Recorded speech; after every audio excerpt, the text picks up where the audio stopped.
Bom, meu nome é Robson Teles. Eu tenho desenvolvido com teatro um trabalho mais voltado para a dramaturgia. Eu tenho um livro publicado com 6 peças minhas, que alguns colegas acabaram montando, aí tiveram a coragem de montar meus textos.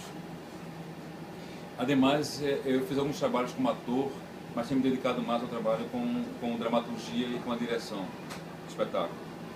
Estou, inclusive, fazendo um doutorado na área. O meu doutorado é exatamente unindo literatura e teatro. E estou estudando Dias Gomes, na perspectiva aí de Dias Gomes representar bem em suas peças a formação de uma nação. Falar de teatro, falar de dramaturgia é sempre tão bem-vindo. Eu fico contente com a proposta do trabalho e com a temática do trabalho. O teatro é uma das ferramentas mais funcionais para o trabalho com arte, para o trabalho para conscientizar uma sociedade. Nesse sentido, o que é mais importante aí para essa temática de o teatro registrar a história é que a gente vê o seguinte: a literatura, de uma maneira geral, consegue englobar todos os outros discursos, porque dentro do discurso literário está o discurso histórico, está o discurso ideológico, está o discurso psicológico, de uma maneira geral, todos os outros discursos. E no teatro, em especial, porque o teatro concentra em si várias artes. Então, se na literatura eu leio isoladamente o texto e consigo absorver um pouco do contexto histórico e social, imagina o teatro, que eu não só leio, eu vejo. E eu não tenho apenas a fonte da leitura, eu tenho a fonte da leitura, a fonte da audição, a fonte do confronto. Confrontar-me com as personagens, confrontar-me com as ações dramáticas ali postas, é muito mais funcional do que meramente uma leitura apenas do texto isoladamente. Eu digo apenas sem diminuir a literatura, é lógico, apenas no sentido de que o teatro usa outras ferramentas. No teatro a gente tem a dança, a música, a literatura, a pintura, a escultura de maneira geral.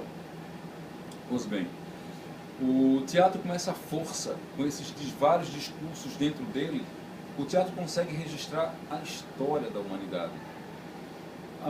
Se a gente pega um dramaturgo como, por exemplo, Dias Gomes, que vai representar metaforicamente um Brasil problemático, um Brasil que nós tínhamos exatamente o confronto entre um país sem espaço socioeconômico e um país de um poder hegemônico. A gente pega o Pagador de Promessas, por exemplo. Zé do Burro representa exatamente o povo brasileiro ingênuo, a parte do brasileiro que não tem coragem, não tem conhecimento para confrontar-se com o poder. Ao passo que a igreja é exatamente a representação desse poder. O padre, quando não deixa Zé do Burro aí pagar sua promessa de entrar na igreja, a promessa que ele fez não exatamente para Nossa Senhora, né, para Santa Bárbara, ele fez na verdade a promessa para Iansã. E ele fazendo a promessa para Iansã, há aí a leitura metaforizada de um cara que está ligado aos elementos populares. Ao passo que a igreja não representa esse momento, não vê representado esse momento, e acha que na verdade Zé do Burro fez uma promessa para o demônio. Esse embate na porta da igreja entre a instituição Igreja Católica Apostólica Romana, representada pelo padre, e Zé do Burro, que representa essa parte da sociedade aí que está buscando um espaço dentro de seu momento histórico, para a gente é um dos momentos mais felizes da dramaturgia, porque o dramaturgo Dias Gomes consegue revelar para a gente esse momento. O momento histórico representado pela arte, pela literatura e pelas outras vertentes artísticas é passado para a gente sempre com uma linguagem conotativa. Mas a linguagem conotativa não significa dizer que é menos funcional. Muito pelo contrário. As metáforas criadas por Dias Gomes, por Nelson Rodrigues, pelo dramaturgo de maneira geral, são metáforas que conseguem dialogar com a sociedade e ela se vê refletida. Então, sem dúvida nenhuma, o teatro é uma grande ferramenta para o registro da passagem do homem pelo mundo e como esse homem está.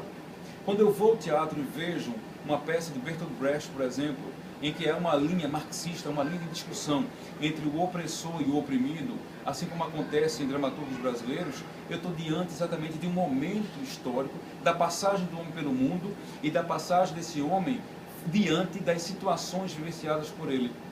Metaforicamente, eu me reconheço. Tanto que é muito fácil que a gente vá ao teatro e veja uma cena que a gente julga parecida com algo que a gente vivenciou, ou que um amigo vivenciou, ou que alguém próximo a gente vivenciou. Isso é o poder exatamente da arte, e o poder específico do teatro de colocar a gente diante da gente mesmo em ações dramáticas.